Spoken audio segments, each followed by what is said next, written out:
Golden chandeliers spilled rivers of warm light across the marble floors of Milano's, the most exclusive restaurant in the city. Every surface gleamed. Polished wood, glass polished to perfection, silver cutlery that caught the light like tiny sparks. The air was perfumed with truffle oil, saffron, and the faint bite of aged wine. Luxury in every scent and texture. Every table was occupied by people whose names were spoken with either reverence or fear in the newspapers. Bankers, real estate moguls, oil heirs, and celebrities draped in glittering jewels. Their laughter ricocheted across the marble halls like brittle glass, a soundtrack of wealth and privilege. At the velvet-draped VIP corner sat a man who commanded more power than many politicians. Khalid al-Mansuri, an oil tycoon worth billions. He lounged like a king on his throne, surrounded by his entourage of sycophants. With a flick of his gold watch, he ordered, with his sharp eyes glittering like a hawk's. And across the room, a young woman in a starched uniform balanced a tray far too heavy for her slender arms. Norah. She was only 24, though exhaustion had already carved faint lines across her brow. She walked carefully, every step rehearsed, every movement measured. To the guests she was invisible, nothing more than a pair of hands that delivered their food. But tonight, as she approached the billionaire's table, she would become the center of a storm. Al-Mansuri's gaze followed her. Cruel amusement flickered in his eyes. Then, in rapid, confident Arabic, he muttered something to the companions, his lips curling into a sneer. She understands nothing, just another servant carrying plates. His words triggered an eruption of mocking laughter from his entourage. Their voices dripped with contempt, their glasses clinking in agreement. The waitress bit her lip, but her trembling hands betrayed her. She lowered her eyes, as though hiding her shame. The tray wobbled slightly as the men's laughter rolled over her like waves. And then she lifted her chin. Her dark eyes locked on his, and when she spoke, her words cut like a blade through the laughter. Her Arabic was flawless, her voice calm but sharp enough to silence a room. I understand everything you've said. The laughter died instantly. Wine glasses froze in midair. The billionaire's expression hardened, a flicker of surprise breaking through his stone mask. Meet Norah Hassan. She wasn't just a waitress. She was a survivor. Her father, Professor Ahmad Hassan, had been a linguistic scholar who devoted his life to teaching languages, Arabic, French, German, even the dialects fading from modern memory. He filled their tiny apartment with books stacked to the ceiling. Their evenings were spent with him reading poetry, dissecting classical verses, explaining why words could move empires and heal wounds. Languages are bridges, he used to whisper, gently correcting her pronunciation by candlelight. Each one you learn gives you a new way to see the world. But when Norah was 16, cancer claimed him. His absence was like a ripped seam in her world. The books became her only inheritance, their spines worn from her constant touch. While other teenagers partied, Norah studied under the dim light of candles, often because their electricity had been cut off. She devoured Arabic poetry, French novels, and German philosophy. Her father's voice echoed in her memory as she turned the fragile pages. Her mother, once a respected nurse, grew ill herself. Chemotherapy drained what little savings they had. Medical bills piled higher than skyscrapers. By 21, Norah had taken a job at Milano's, where she carried trays of champagne for billionaires who didn't know her name. For 3 years she had been invisible. To customers, she was nothing. To colleagues, she was a girl who never complained, never called in sick, never caused drama. Management tolerated her because she was reliable, not because she was seen. But tonight was different. Khalid al-Mansuri had arrived, a man with power to shut down restaurants with a single complaint, a man worth $12 billion, a man who treated cruelty like theater. Norah's stomach tightened as she approached his table. 14 hours into her shift, her legs ached, her wrists screamed from carrying trays. But tomorrow her mother had another chemotherapy appointment, and Norah needed the tips tonight. Al-Mansuri didn't glance up from his phone. Without even lowering his voice, he addressed his companions in Arabic. Look at this pathetic girl. Probably never finished school. These local servants understand nothing beyond, yes, sir, and more wine, please. His guest chuckled knowingly. A real estate mogul leaned back with a smirk. At least she's decorative. Better than the last one. Nora's hand tightened on her notepad. Every word hit like a slap. She understood every cruel syllable. But she stayed silent, reminding herself, one wrong word, and she could lose everything. The billionaire snapped his fingers. You, girl, bring us your most expensive champagne. The Dom Perignon 2010. And don't touch the bottleneck with your peasant hands. Laughter again, a roar of entertainment at her expense. Inside Norah, something hardened. Not rage, not tears. Something colder. A decision. From across the room, her manager Maria caught her eye. Maria mouthed, "Be careful." Everyone knew Al-Mansuri's reputation. His word could destroy careers. But none of them knew Nora's secret. The legacy of her father's books. As she retrieved the champagne, whispers trailed her. Other staff members had all endured humiliations like this, but they bore them silently. To them, service workers were always invisible. But Norah had carried her father's legacy in silence for too long. Tonight, she would no longer be invisible. She returned with the champagne, wrapped in white cloth, and placed it with precision on the table. Every movement was flawless, every gesture calm. Yet her heart pounded like a war drum. Al-Mansuri leaned back in his chair, arrogance radiating. "Watch this," he told his guests in Arabic. "I'll test how stupid she really is." Switching to English, he addressed her loudly enough for half the restaurant to hear. "Girl, do you know what Dom Perignon represents?" Norah began removing the foil. "Excellent, sir." "Wrong." His voice cracked like a whip across the dining hall. Diners turned their heads. Conversations halted. "It represents what separates civilized people," he gestured at himself and his guests, "from others." His entourage laughed obediently. A tech entrepreneur at the table lifted his phone, recording the interaction. In Arabic, Al-Mansuri sneered again. "She probably thinks champagne comes from corner stores. Look at her hands, rough from scrubbing floors. These people know nothing of refinement." Norah poured each glass carefully, her hand steady now, her face expressionless. Inside her head, she heard her father's voice reciting verses in French and Arabic, teaching her about wine, literature, nobility. "You miss a spot," Al-Mansuri said, pointing to an imaginary drip. "Clean it properly." Again laughter, again contempt. But Norah was no longer listening to their insults. She was listening to the growing silence around the room. Other diners were no longer amused. They were uncomfortable. The cruel performance was beginning to sour. And then the moment came.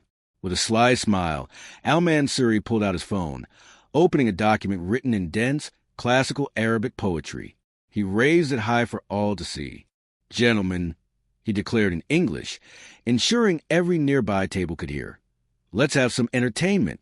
Girl, if you can translate even one paragraph correctly, I'll give you $1,000. Gasps rippled through the room. "But if you fail," his smile widened, "you lose your job. I'll personally make sure you never work in the city again." Silence fell over the marble hall. Forks and knives froze. The restaurant itself seemed to hold its breath. Norah looked at the screen.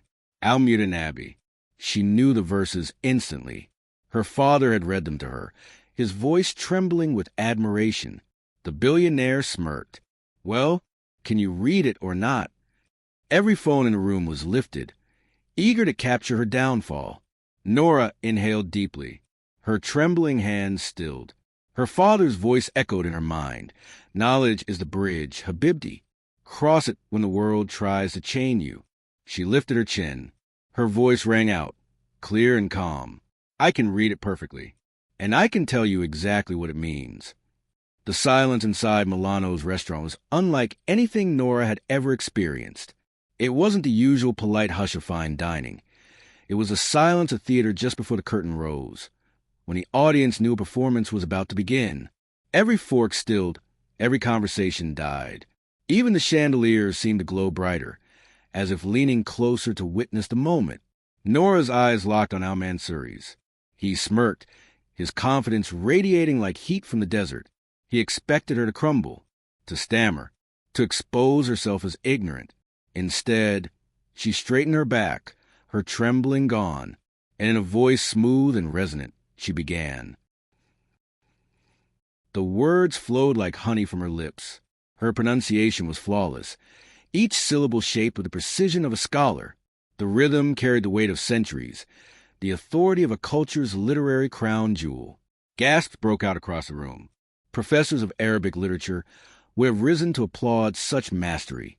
Then, in English, she translated calmly. I am he whose literature the blind have looked upon, and whose words have been heard by the deaf. Her gaze swept across the table. This is Al-Munabi's declaration of genius, a poet so confident in his mastery that he claimed even the impossible would bow to his art. A murmur rippled through the restaurant. Diners leaned forward, eyes wide. The phones that had been raised to record her humiliation were now recording history. Al-Mansuri's smirk faltered, just slightly, enough for his companions to notice. Norah continued, stronger now, her voice filling every corner of the restaurant. She translated seamlessly.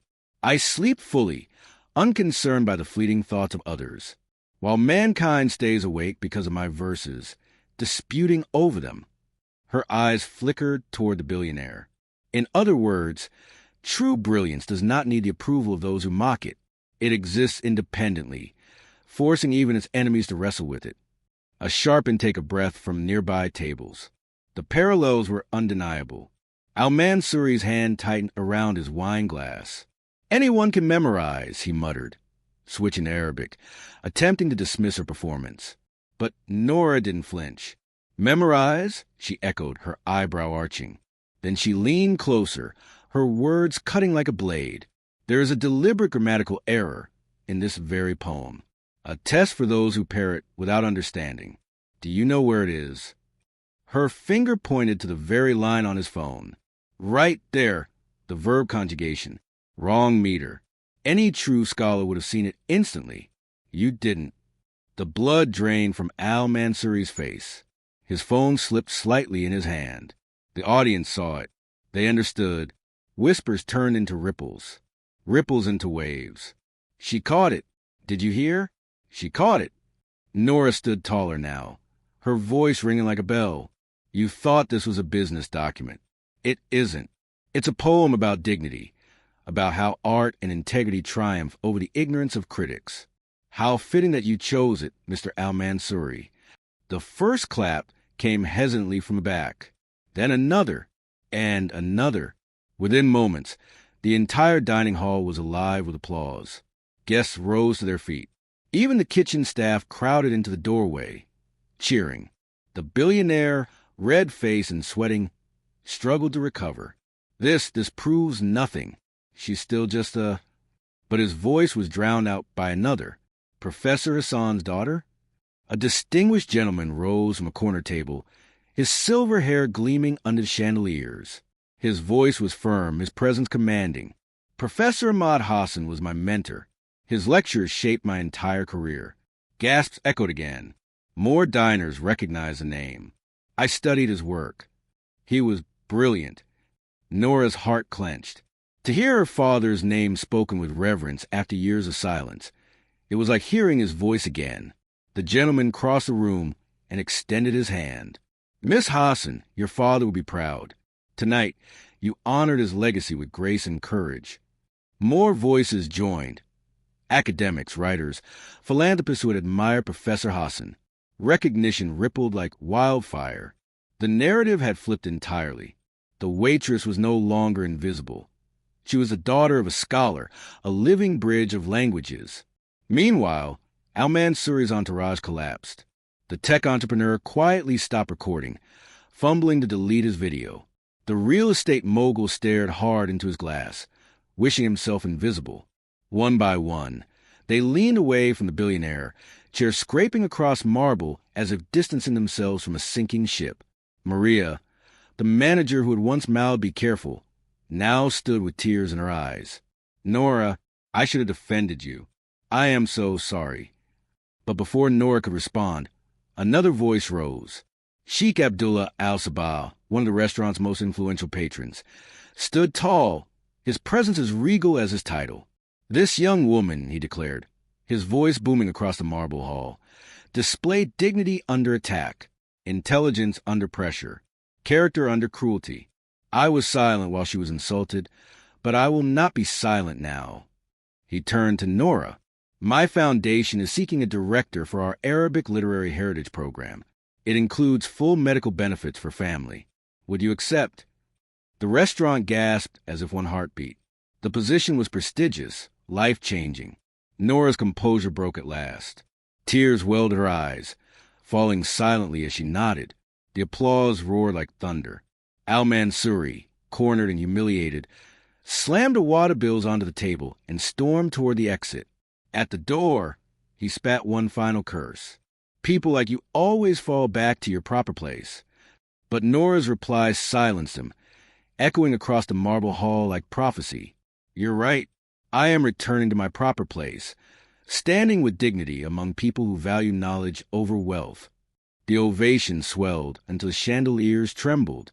3 weeks later, the sterile smell of disinfectant was strangely comforting to Norah now. She sat beside her mother's hospital bed in the private oncology wing, sunlight spilling through the tall windows. The bills that once haunted her dreams had been erased, covered entirely by the Foundation's health plan. Read to me, her mother whispered softly, her strength returning with each treatment. Norah opened a leather-bound copy of Almeden Abbey's collected works, a gift from Sheikh al-Sabah. Which poem, Mama? The one that changed everything, her mother said with a weak smile. Norah began to read, her voice steady, her heart swelling with the memory of that night. Her phone buzzed. A message from Professor Rashid Khalil. Your first lecture at the university is confirmed. Topic: Hidden Scholars, How Intelligence Exists in Every Station of Life. Another message from Maria. Al-Mansuri's empire is collapsing. 3 major deals gone. Nobody wants to work with him. Norah didn't smile at his downfall. Only sadness lingered, for a man who mistook wealth for worth. Later, Professor Khalil visited, bringing with him a young woman in a waiter's uniform. Fatima, the waitress who had replaced Norah at Milano's.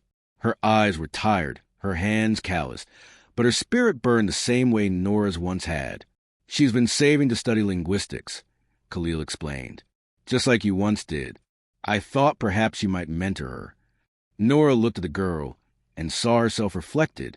How many languages do you speak? She asked gently. 4, Fatima whispered, but I'm just a waitress. Nobody cares. I cared, Norah said softly, when I was just a waitress. She smiled, offering the girl her hand. Your worth is not defined by your uniform. Would you like to attend my lectures? Free of charge. Fatima's tears fell as she nodded, hope igniting in her eyes. That evening, as Norah prepared her notes for her first university lecture, she paused by the window.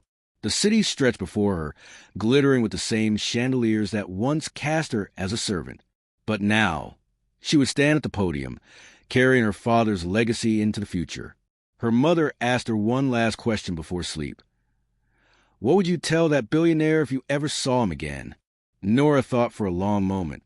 That respect is not a luxury item to be bought, she said quietly. It is earned by how we treat those we think powerless. She closed the book, her father's voice echoing in memory. Knowledge is the bridge between what we are and what we can become. Tonight, at last, she had crossed it.